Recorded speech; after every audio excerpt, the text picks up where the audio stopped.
Hello and welcome to this month's episode of African Liberty Webinar.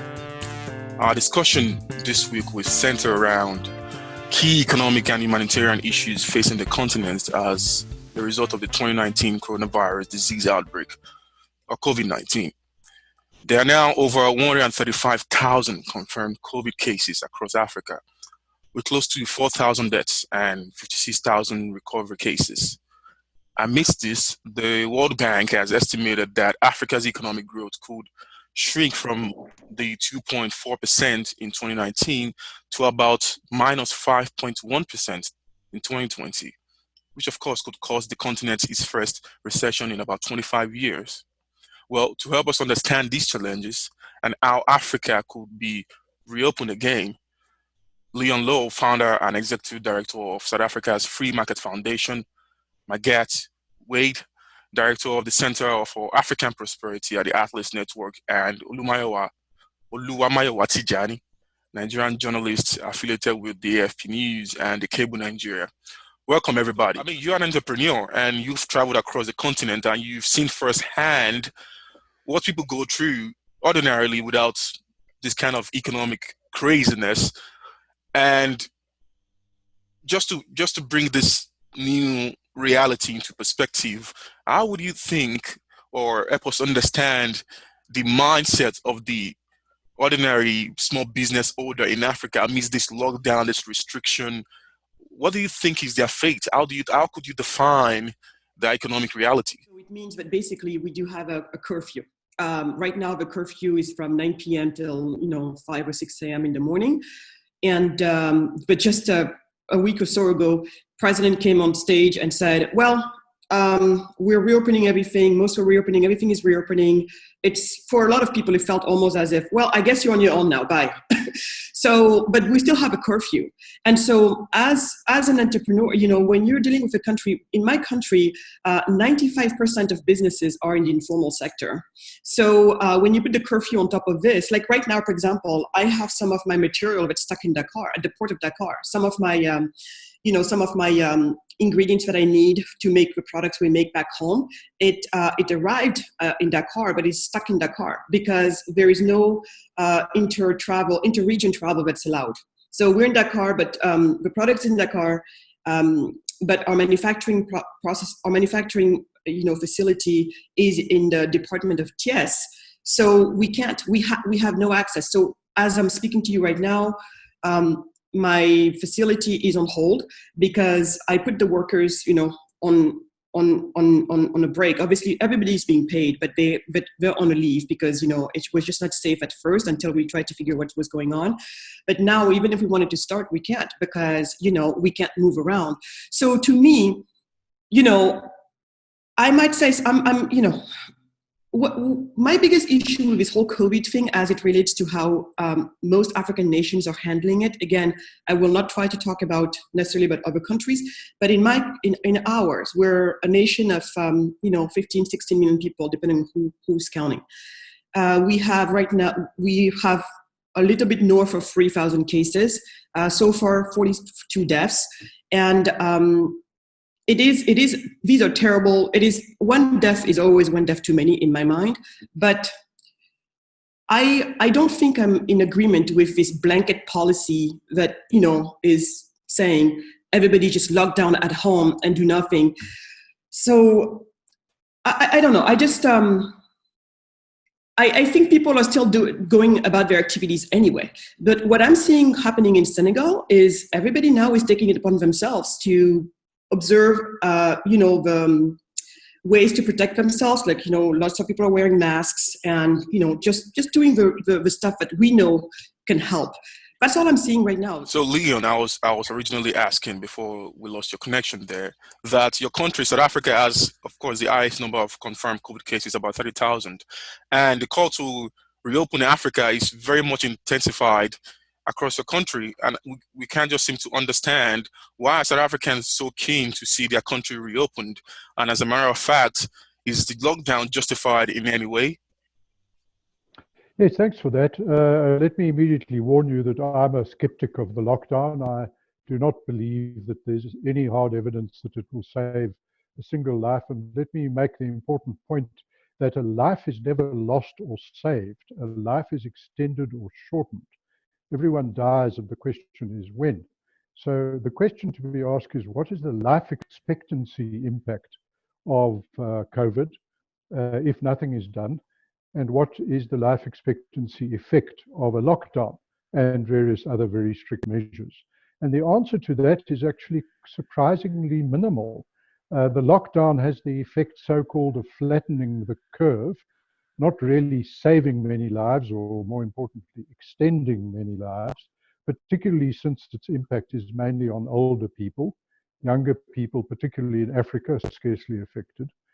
And in South Africa, I must say, this is unfortunate to have to mention, but it does have a racial dimension.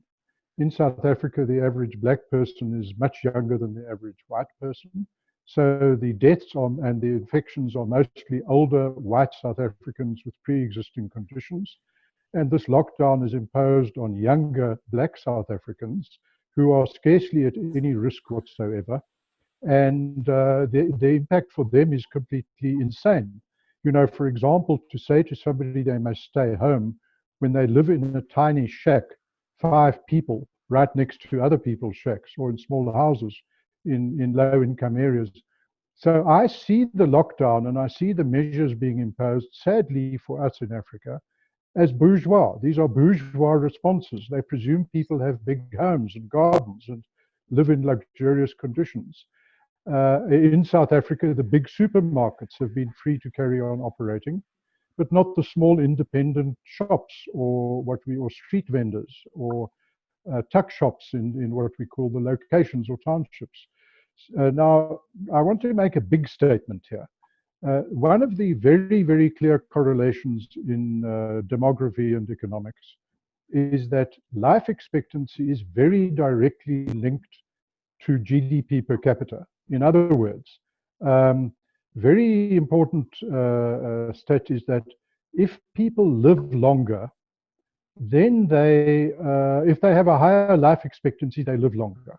So poverty causes death. We need to be clear about that. Low income, if you have a setback of 5%, or in South Africa, we're talking 10 to 15% reduction in GDP, that kills lots of people. The lockdown kills people. We need to understand that making the economy poorer is by far the biggest threat to life expectancy and health on the planet, all over the planet. So I'm afraid that the pushback in South Africa and in many areas, I'm pleased to say, people just ignore it. They've carried on with life as if there was no lockdown at all. And one very close to me, just down the road, got no COVID whatsoever, and everyone behaves as if nothing has happened. So the lockdown isn't being enforced.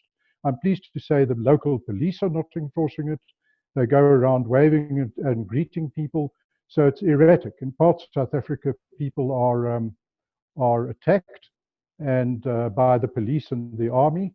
But in South Africa, there is a very clear bias against poor people, against low-income people, and in favor of rich and high-income people who speak, who live under luxurious conditions.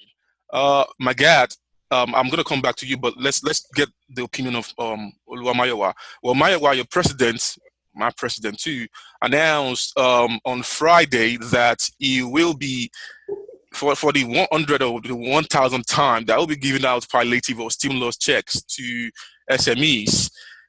Though I have some reservation about that policy, but it doesn't seem to be a realistic policy. So what do you think? Because you work with the cable and you've covered some of these cases back home. So what do you say? Do you think this palliative measures or this stimulus check, on the one hand, can help address the economic problem in Nigeria, and on the second hand, what do you think are the mitigating factors to getting this policy out? To say that a lot of what I'll be saying, my personal opinion, and probably should not be ascribed to the organizations I work for now. First, I think that the government is currently wasting the opportunity to be transparent about its dealings. We had, from the beginning of the entire lockdown in March, there were indications that the government was going to give palliatives to, as they call it, the poorest of the poor, and then moratorium to businesses and a few other financial and material interventions here and there.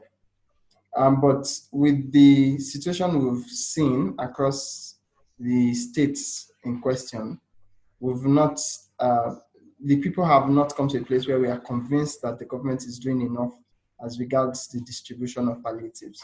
So some of the processes that was announced by the minister in charge were considered questionable. So an example is, if you have more than 5,000 naira in your account, you are not considered to be one of the poorest of the poor.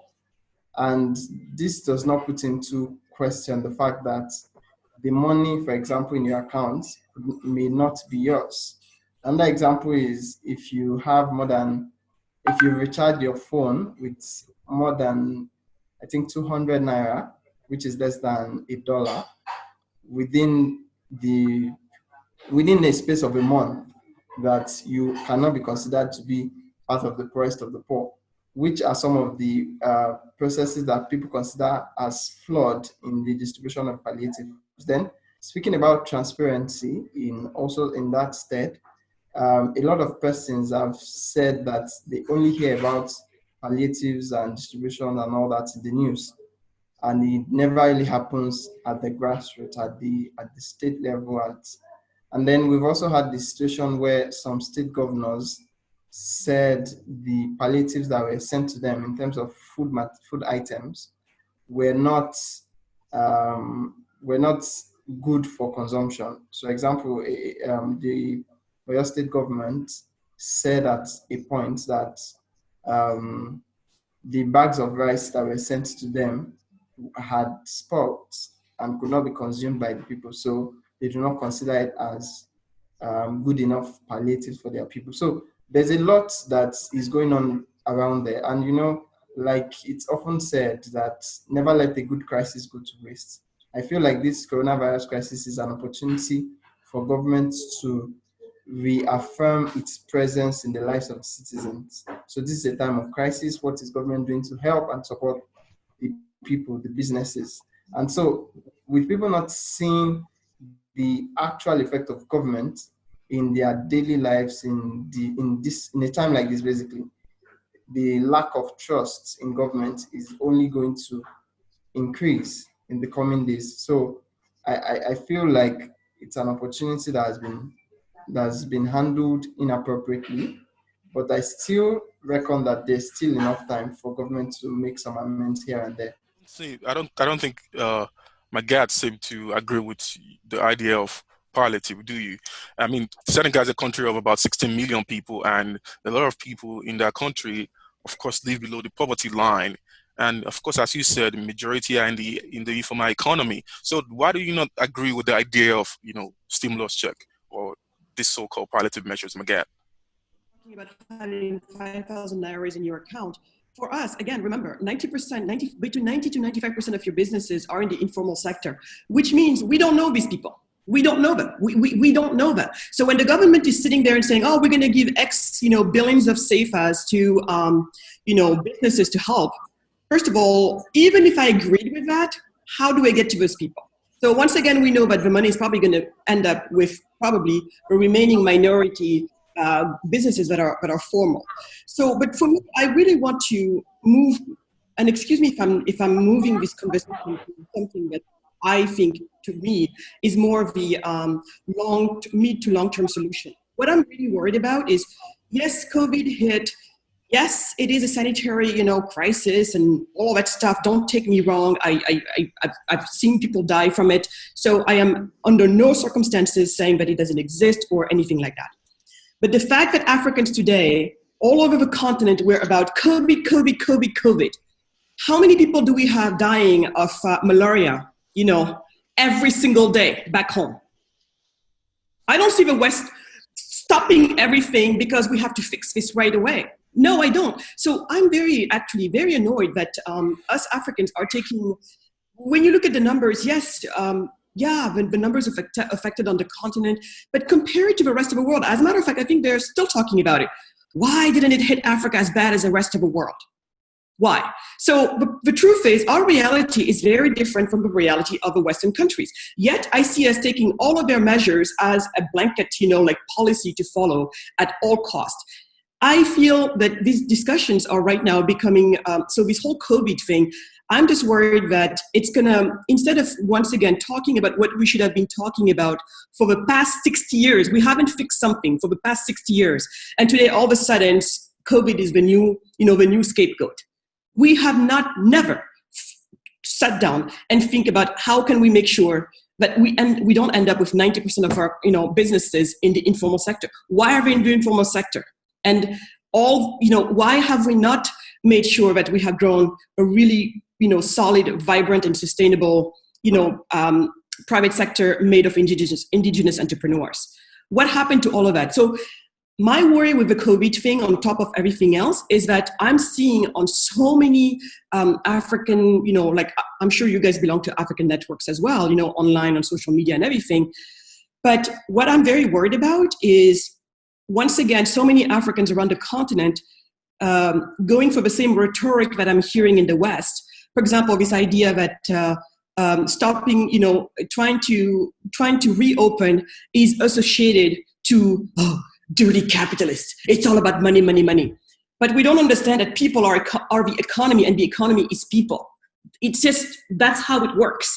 So I am seeing and sensing a growing capitalism, sentiment all over the continent, which I know is going to be the death of us. We have been anti-capitalist for so long.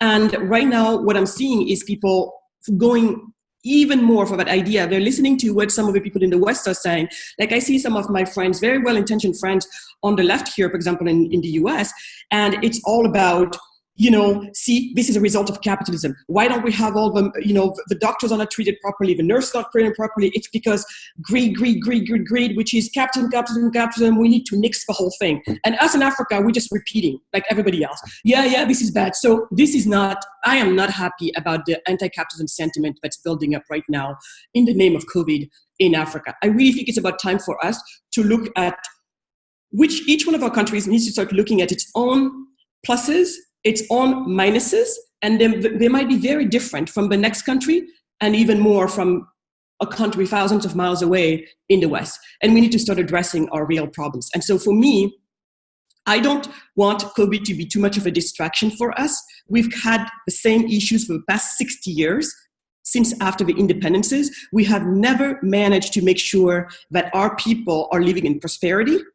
And we know exactly what's standing in the way. If you ask me, I will tell you what's standing in the way. It's a clear lack of economic freedom. That's what's standing in the way, which makes it almost impossible for people like me to build the type of businesses I want to build back home.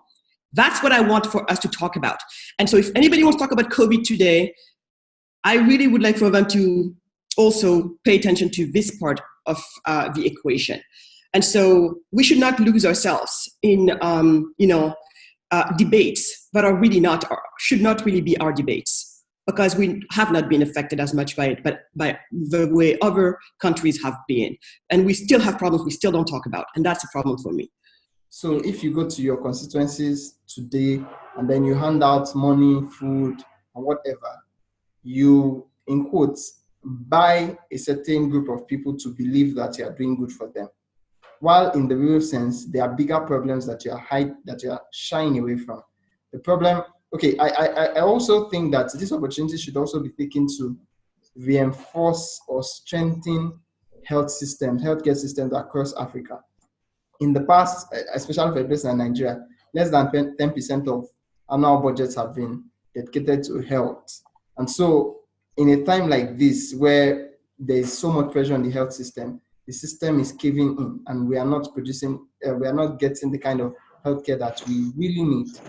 But with this crisis, I feel like the conversation should also be around what can government do, what can private citizens do, what can businesses do to play within that space, even if it's for profit or if it's for social benefits. So personally, I'm not particularly after the ideology or the intent, or the ideology basically, but the fact that we can get the healthcare system better by doing a few things at this point in time. Also, I personally believe that looking at it on a very broad, like looking at the entire problem, I agree with her that we cannot be using Western solutions for our own problems, because at this rate, we have extremely different challenges.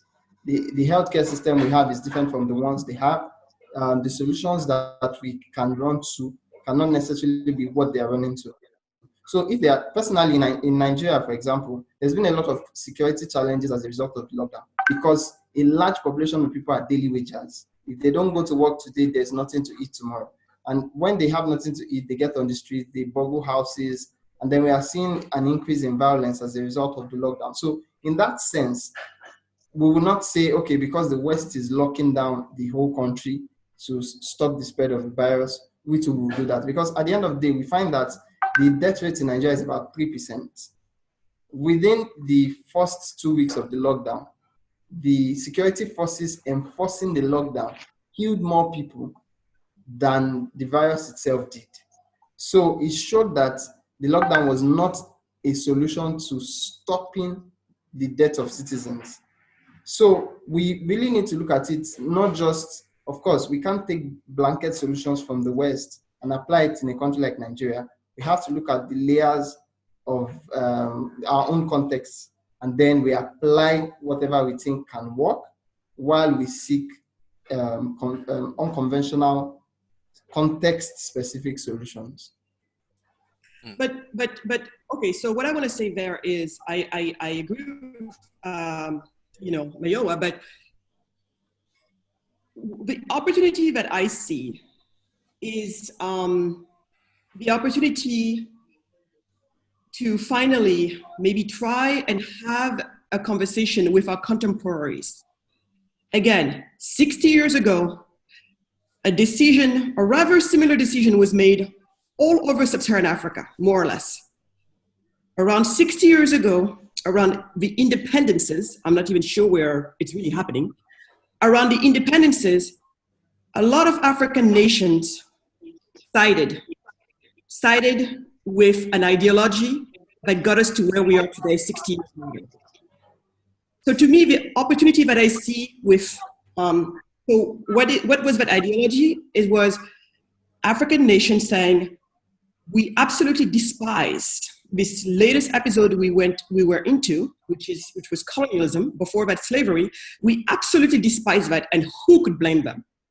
And then they say, okay, who is on board with us in terms of their hate for colonialism as well? It was who? The Marxist, socialist people. And so we said, okay, you guys are our friends, let's go together. Except that people like that do not create wealth. Ideas like that do not create wealth, do not create growth. So 60 years later, we are where we are. Most of our countries showing a level of poverty that is, quite frankly, an embarrassment 60 years later with everything that we know by now. And so we haven't done anything major. I would have hoped, and the opportunity that I see, if I dare to speak like that, because I hate this idea of, saying opportunity around issues of this nature, but it should be that maybe now people are willing to kind of look at the disarray, the real disarray. I feel like our generation, yeah, we complain, poverty, blah, blah, blah, but it just, this is maybe 60 years later, it is our time to really sit down again and be just like, okay, can we figure out what happened before, and are we going to make the same decision again? So for me, that's where I see the opportunity. The opportunity is in 60 years later, can we reassess everything and see where we're going, where we went wrong? So that's number one. But then the other thing I would say is Mayoma, you were saying people right now, they just need help. I get that. But we're always in this state of we just need help. So why is it that our healthcare system, you say we're not getting the healthcare we need. Others are saying we're not getting, why is it that most of our folks, if you put them on lockdown, there's going to be riot in 2 days. Why? Because everybody's living paycheck to paycheck, and paycheck is a daily paycheck. If you don't get out in the morning, chances are you will not bring money to leave to your wife or to your husband the next day to do the, la dépense quotidienne, the daily spending. If you don't leave in the morning, you don't have that, or you cannot eat the next day. Why? Why are we in a situation like that? Is it right today in the 21st century? But if you don't go to work in the morning, you can't ensure your expenses for the following day. This is pretty pathetic. So we need to think about, why are we even in that situation? Why? So to me, fine. Okay, I get it. We're not going to fix that in the next few months or in the next even couple of years. And in the meantime, people need to eat. I get it. I get all of that. But I would like to really challenge some of us to not be, because all the efforts are always focused on now. What do we do now? I think a lot of people are working the now. My country's out there trying to get more debt, to cover for the needs of the country. I'm sure yours is doing the same thing. And then they're asking other countries to cancel the debt. They're going to come up with something. People are not going to die just like that. I can assure you of that. Something, me as a human being, I'm helping the town where we have our facility. I also put out cash. I put out, staple foods, everything. We're helping as much as we can.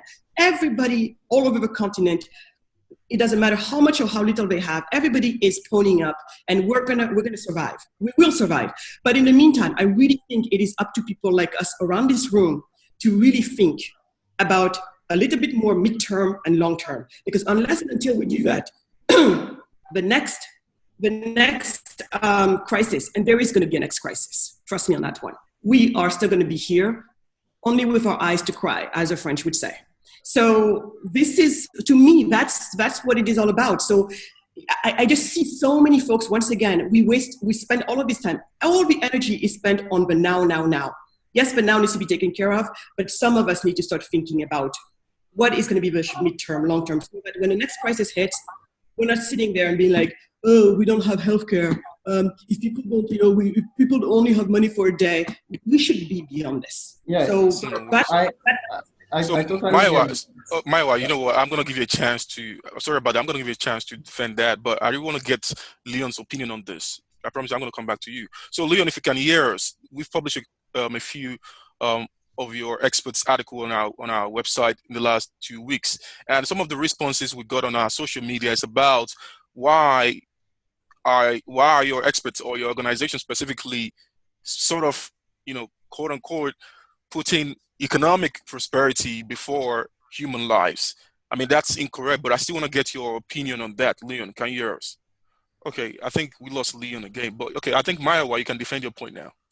Yeah, so what I was going to say is that, of course, as we see in African history, year in, year out, we've had Nigeria, stark example. 1984, 1983, there was a crash in oil prices, and the country went into a very terrible recession.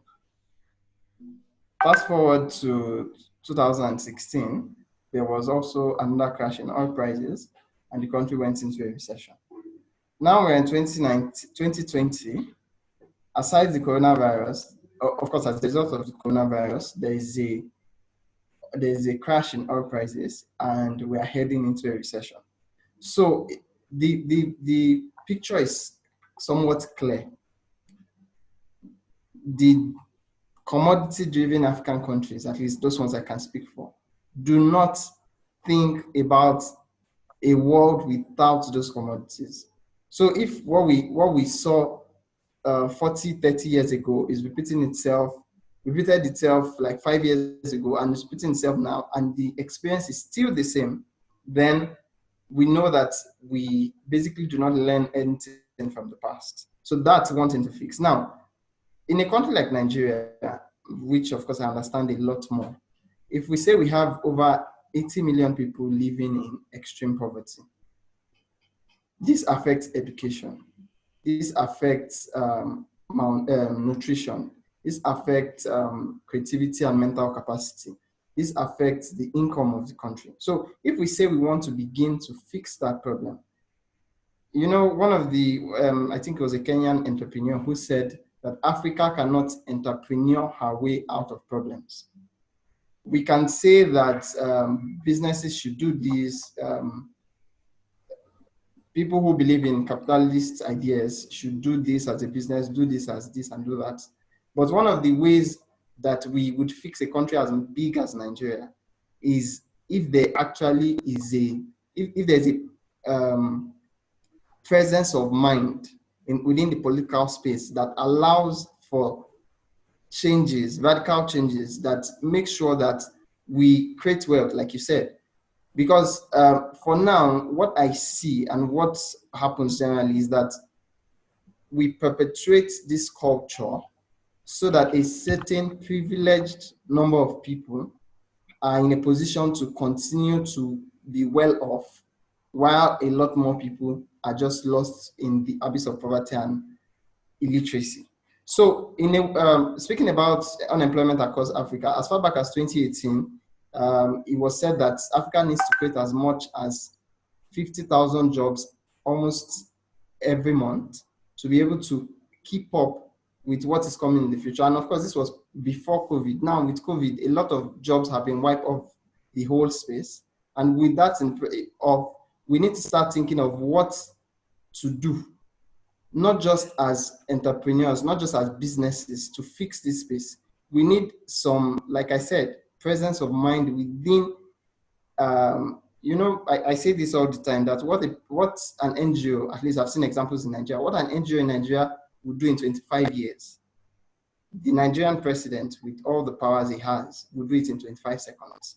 So basically, my call to everyone in this room is that we think about it as, while it's a personal problem, it's a national problem, and we should think about it at that scale.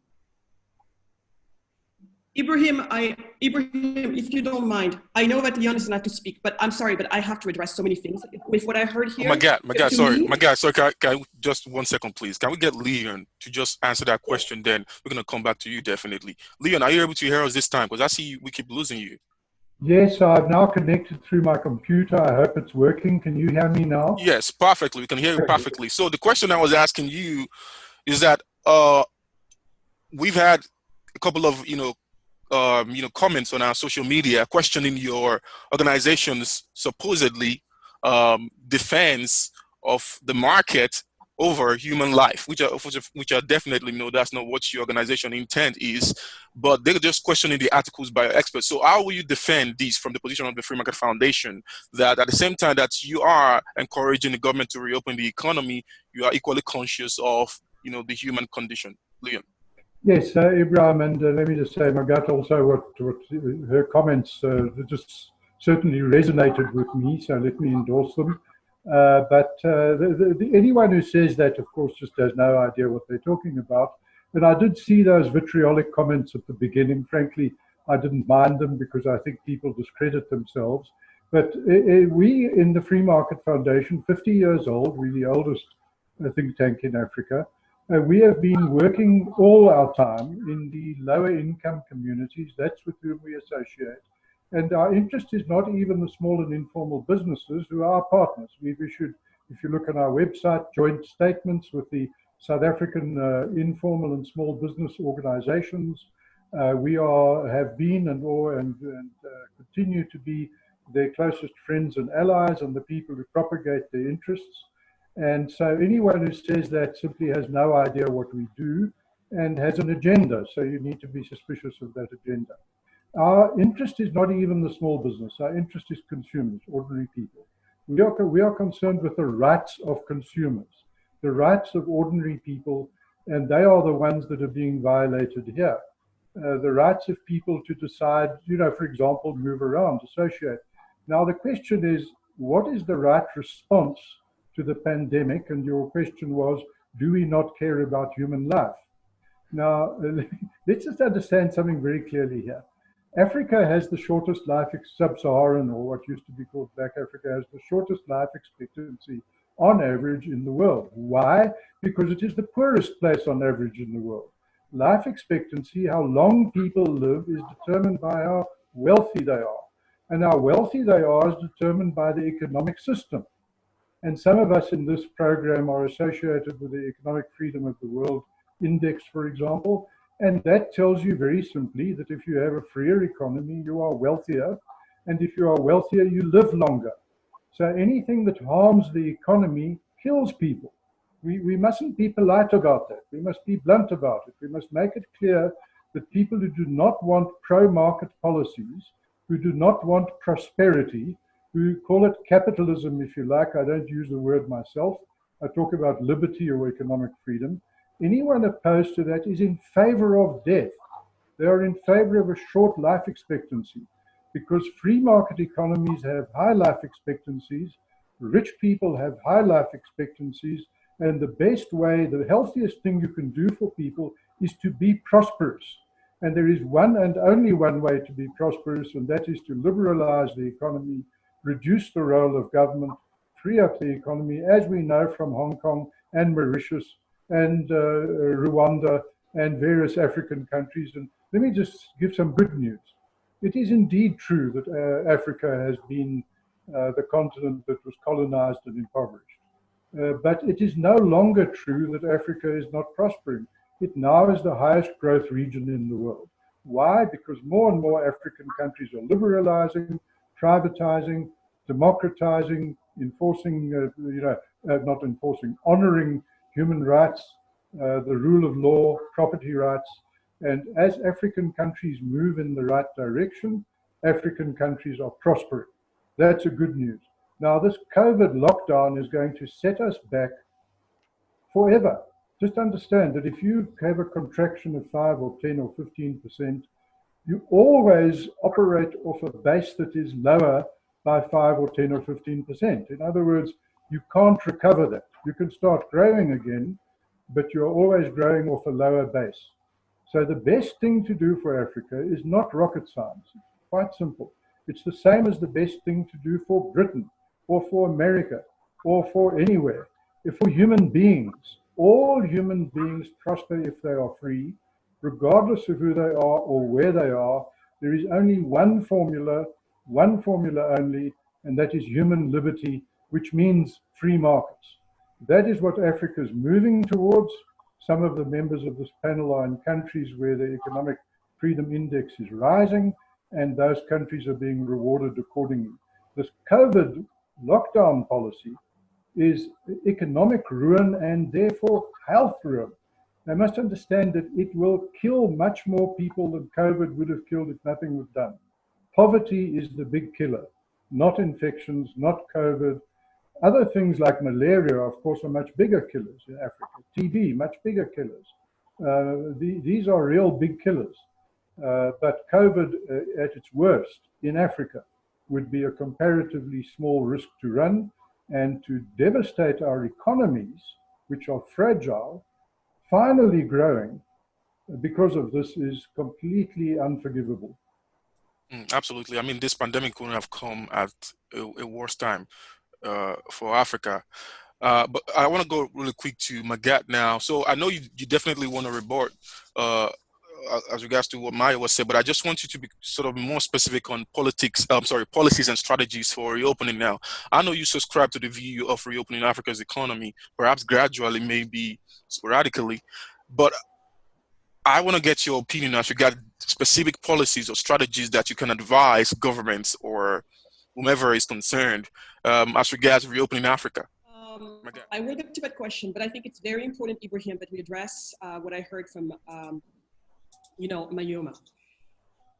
And the reason why to me it's important is because I do know there are countless millions of young people all over the continent who say exactly what Mayoma said. And Mayoma, by the way, I share the same concern as you do about, when it comes to, our fellow Africans, our brothers and sisters who are, living in this abject poverty, the 80 million you talked about in Nigeria. And we have our own numbers. Now, when Ori Okello, because I think that's who you were talking about, when she said we can't entrepreneur our way out of poverty, I will tell you why, to me, what she was saying was not completely wrong, but it was so wrong. So let me unpack this for a little bit. Didn't you say yourself that 50,000 jobs need to be created every single day to kind of absorb all the youth we have coming into the market of job every single day. Do you or do you not agree that a job is important? Or are you going to say, no, I don't want a job. I just want to be able to take care of all my needs and I don't want to work. I just want to go do art all day long. Do you or do you not agree with that? Of course, I agree that there should be jobs. Okay, thank you. Where then, Mayoma, do you think jobs come from then? Where do you believe that jobs come from? Okay, Where? so I think there's a fundamental disconnect here. Now, let me put it this way. No, there's not a disconnect. I'm going to try just to go quick here because I was asked a question. So let me just go with my thing because I know this type of debate where it goes. I precisely don't like this debate because for me, it should be so clear. I personally have put myself in the foot of we need to move forward, and it goes with Ibrahim's question. So where do jobs come from? These 50,000 jobs you want to come out every day, they are not going to fall from the sky. Jobs come from businesses, and most of the time, most importantly, from small and medium-sized enterprises. But then for you to have... Businesses are killed by ineffective governments. As simple as that. So if the businesses come and they build and government kills them... Let me finish. Okay, Magatte. So I understand you. I'm sorry to cut you, but I understand you really want to make a point there. But I think Mariwa equally subscribe to some of your fundamental, ideas about businesses and stuff. But can you just kind of go directly to the strategies and policies, Magatte, please? We are really running out of time, and I understand you really want to make your point. I will go there, but we will make. I think the point is not for Mayoma because I know we agree. The point is for those African people who raise the concerns that Mayoma raised, and I think it's important we address that for them. So today might not be the day, but I do think that is quite important. But when you ask me what are the policies we should do, I think it should actually start with that. Our people should be made aware of why we are in the situation we are today. So that's number one. So now I'm going to go back to the policies. The issue with the policies, it's not just one magic bullet. What we need is more economic freedom. Right? And if anybody wants to know what we mean by economic freedom, because we don't have time here, go and look at things like the Doing Business Index ranking and look at what it measures. Look at the Heritage, Economic Freedom Index as well, and look at what it measures, and then you'll know more what we talk about. So the issue here is we need to have a critical mass of some type of policy reforms that relate to making the business climate more sane in these countries for the magic to start happening so that indigenous entrepreneurs can get to work and can get to build these businesses and create these jobs we need. So it is not a straight answer. So there are many different things we can do. But I would say I have actually written 7 for you. If you were to ask me, how do I want to move from here? And again, I like to say that I think COVID is a distraction. Number one, create a widespread recognition that statism is colonialism and indigenous African created empires through commerce. And we can do that again. Number 2, create a popular movement to leapfrog into a leadership position in the 21st century based on a thriving commercial society. Number 3, promote an improved business environment and greater economic freedom as concrete targets. Instead of being at the bottom of the doing business and economic freedom rankings of our nation should be at the top, like Mauritius now number 13, Rwanda number 38 on the doing business.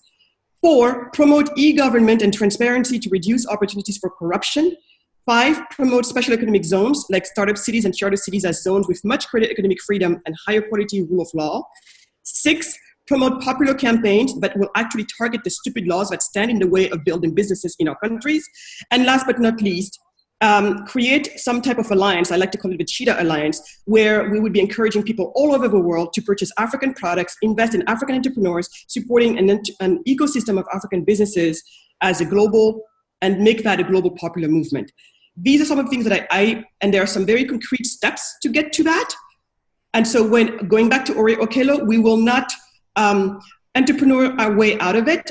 The relationship she's forgetting is government needs to make policy reforms so the business climate is easier for businesses then to come and enterprise and create these jobs that we need. That's the relationship. But let's make no mistake, commerce and trade is what our ancestors have been exercising. I know, but you know that more than anybody else. We got to go back to that. Brilliant, Magatte. Definitely. I mean, you're right about that last statement. But I also recognize the fact that Mayowa might want to rebut some of the things you said. But I want to read a few comments. We've really opened this comment section, so you can kindly post your questions or observation in the comment section.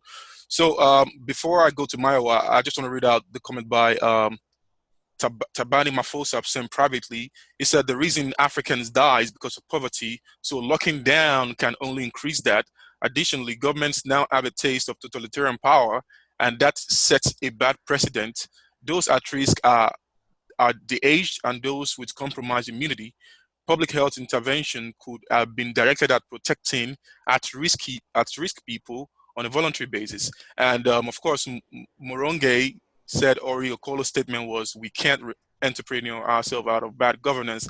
A point, I think, was to do with has to do with the provision of public goods by government, which I think extends to public policy prescriptions. So my question to you, Mayowa, is, of course, I know you are a journalist, you travel across the country, and you understand how ordinary people live. So the question I want to ask is, recognizing the fact that there is a fundamental need here for the government to somehow start considering reopening the economy, as buttressed by Leon and Magatte, what do you think the government need to be conscious of while trying to reopen the economy? What are the things you think they should be considerate about when you're trying to ask people to get back to work? Mayowa, if you can briefly address that, please. Thinking about reopening the economy, the government should not be thinking about it as just the economy. So of course, reopening the economy will make sure that people can go back to their work, make some money, take care of themselves, basically, on one end. But also, they should also consider that there can be an explosion of the number of cases we have from coronavirus as a result of that. So while we are opening up the economy, we should also be planning, we should also be improving the state of healthcare such that if eventually we get to a point where we have maybe double the numbers we have today, or even a lot more than that, we would have enough room to take care of them. So one of the things I see in Nigeria is they've looked, government has considered, okay, this is what would happen if we keep the country locked for maybe another 2-3 weeks. And then this is what will happen if we do not. And as a result of that, we can then weigh our options, do scenario planning analysis, check out what must be provided to make sure that even if people are going to work, even if people are making the kind of contacts that we did not want them to make initially by locking down the country, we can still cope with whatever comes out of that. Of course, I'm also against a total lockdown for extended period of time. But the point is, when we are making the decision to do otherwise, we must also make provisions to make sure that we can deal with whatever challenges come out of that as regards healthcare across the country. Brilliant. So before I go to Leon, I'm going to ask you a question about the healthcare that Mayowa just brought up. I want to read a few more observation from the comment section. So Tambani, again, he said, I think Africa's risk of death from COVID-19 is sufficiently low for our governments to reopen. I think governments should open forthwith. And Roland Dapa from Nigeria says the challenges and opportunities for the development of counter-hegemonic alternatives is to disseminate proper fundamental rights of individuals in Africa through economic freedom on businesses and small growing businesses across the continent. The right map of policy reform should limit the government powers, especially in this era of crisis. So Leon, my question to you is, Mayowa just brought up a question about being observant of the fact that our healthcare systems across the continent are not, up to the standards amidst this reopening, advocacy or policy we are trying to advocate. So Leon, of course, I know you want the government to reopen. So how do you counter that or balance that rather with the idea that the healthcare systems needs to be developed concurrently as we're trying to reopen? Because of course our healthcare systems are will not be able to cope with crises that could potentially emanate from reopening. So Leon, how do you help us balance that understanding, if you can hear us? Yes, whether there can be a short-term balance is very hard to say. We really need to be clear that the lockdown and all of these measures are not expected to reduce the quantity of fatalities, right? Not much anyway, just very little. at most about, reduce it by 1 in 4 people, if at very good. So what we must understand is the only thing that is being achieved is to flatten the curve, slow down the demand on the healthcare system. And by far the biggest thing you can do in the short term is promote safe behavior, social distancing, giving people advice, handing out masks, gloves, whatever. To fix the healthcare system in a few months or a few weeks cannot be done in poor countries. Most African countries by world standards are poor. So there's very little you can do other than maybe unleash as much as possible of the private healthcare facilities, bring retired doctors and nurses back. There's very little that can be done in the short term. What you can do in the long term, and I want to just go back to what Magatte said about these indices. There are various indices. There's the World Freedom House Index. There's World Economic Forum Index. There's Doing Business. There are about 8 of these. Country Risk Guide and so on. Corruption Perceptions Index. They're all basically the same. They all have the same countries at the top and the same countries at the bottom. So all you have to do in the short term is look at any one of these indices. The one I would recommend is Economic Freedom of the World. It's got about 42 criteria. You just look down the list and you say, how does a country get a higher score on every one of those 40 points? They cover the legal system and the property rights system and the free trade and foreign direct investment and foreign exchange controls and so on. So any government anywhere, and there is no alternative. Let me just make this clear. There's no room for informed debate here. You cannot be informed and disagree with this. What any government anywhere can do in the short term is get one of these lists. I would recommend Economic Freedom of the World. Go down the list and say, let us immediately, next week, increase our score so that we become like Rwanda or like Mauritius, one of the freest economies on earth. Then we will start growing very quickly. We will bring foreign direct investment in very quickly. We will become efficient exporters. You can do this in months, but there's very little you can do when you lift the lockdown other than try to promote healthy behavior, wearing masks and so on. And I'm sorry to repeat, but I have to repeat what Magatte said. What you have to do is straightforward. It's simple. It never fails. It always works. Nothing else works, which is to have the economy being freer according to any one of those measures. There are about 8 or so indices. Atlas, Heritage Foundation, World Economic, the World Bank's Doing Business Index, all of them do the same thing. Get any one of them, get your government to go down the checklist, tick all the boxes, and then the economy will go into rapid, immediate high growth. We're talking 10%. Fascinating thought. So on a final note, Magatte, I want you to kindly close for us because we are really out of time. So I see that you've advised government about the reopening strategy. We have some of your opinion here, and I just want to see what you're gonna say to millions of our friends, our parents that are in the informal economy. As an entrepreneur yourself, you've modeled to all this crazy government barriers to economic freedoms, particularly as regards doing business, and which of course is compounded by the woes of the COVID-19 lockdown. So what's going to be your advice to people in the informal economy? How will you advise them to pursue certain actions that you believe that could bring their businesses back? Will you say maybe they should just get more loans from the private sector or the financial institutions? What will you advise the small business owners in Africa as regards getting back? And on the other hand,